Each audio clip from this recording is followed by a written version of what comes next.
Hello everyone. Stock के बारे में तो हमने अभी तक बहुत सारी चीज़ें जान ली। मतलब स्टॉक होता क्या है, स्टॉक किस तरीके से ट्रेड होता है, कंपनीज के स्टॉक को कैसे परचेज करना चाहिए, कैसे सेल करना चाहिए, फंडामेंटल एनालिसिस क्या होती है, टेक्निकल एनालिसिस क्या होती है, शॉर्ट में बोले तो किन किन चीज़ों को ध्यान में रखना चाहिए, ध्यान में रख के हमें स्टॉक को परचेज करना चाहिए। आज के वीडियो में हम डिस्कस करेंगे कि स्टॉक को किस तरीके से हम एक्चुअल में ट्रेड करते हैं। चलिए फिर एक लाइव हम लोग कोई भी चार्ट या पैटर्न ले लेते हैं, उसके थ्रू हम देखते हैं कि किस तरीके से हम स्टॉक को ट्रेड करें और किस पॉइंट ऑफ टाइम में ट्रेड करें ताकि हमारा ट्रेडिंग जो है वो प्रॉफिटेबल हो सके। चलिए हम लोग फटाफट से ऑनलाइन आते हैं। स्टिक पैटर्न ओपन करके रखा है। अभी इसमें हम देख सकते हैं कि हम ये जो आपको पर्पल लाइन दिख रही है, this line is moving average line. ये लाइन से अगर अपना स्टॉक ऊपर है, मतलब इस लाइन से अगर हमको कैंडल्स ऊपर दिख रही हैं तो that time is known as buying time. जैसे आप इस पॉइंट पे देख रहे हैं, अगर इस पॉइंट पे 1823.61 पे अगर किसी ने बाय किया होता और वहीं अगर 1826 पे सेल किया होता तो नेचुरली उसने प्रॉफिट बनाया होता।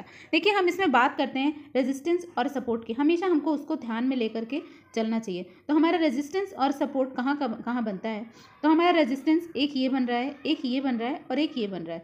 हम पीछे के रेजिस्टेंस को अगर देखते हैं तो this is our resistance, this is our resistance and this is our resistance. वहीं अगर हम सपोर्ट की बात करते हैं तो this is support, then this is support, this is support, this is also support. तो ये हमारे सपोर्ट और रेजिस्टेंस है।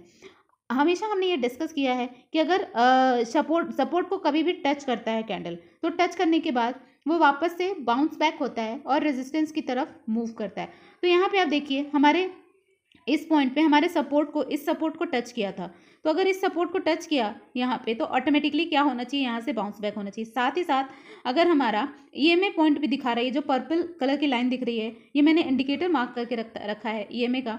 तो ये ईएमए से अगर ऊपर है स्टॉक तो इट वे इज कह सकते हैं इन अ पॉजिटिव मूव, और अगर हम यहाँ बाय करेंगे तो हमारे प्रॉफिट के चांसेस ज़्यादा हैं। तो हमको इस पॉइंट पे बाय करना और इस पॉइंट पे सेल करना है। देखिए मैंने आपको एक एग्जांपल बताया, इस तरीके से अगर आप कैंडल स्टिक को समझेंगे और समझ के ईएमए मार्क करके, मूविंग एवरेज मार्क करके, उसके बाद अगर आप ट्रेडिंग करेंगे तो आपका जो ट्रेडिंग होगा उसमें लॉस के चांसेस कम और प्रॉफिट के चांसेस ज़्यादा होंगे। आई होप आपको ये कैंडल और ये चार्ट के थ्रू ईजिली समझ में आया कि किस पॉइंट पे अपने को परचेज करना है और किस पॉइंट पे हम लोग को सेल आउट करना है।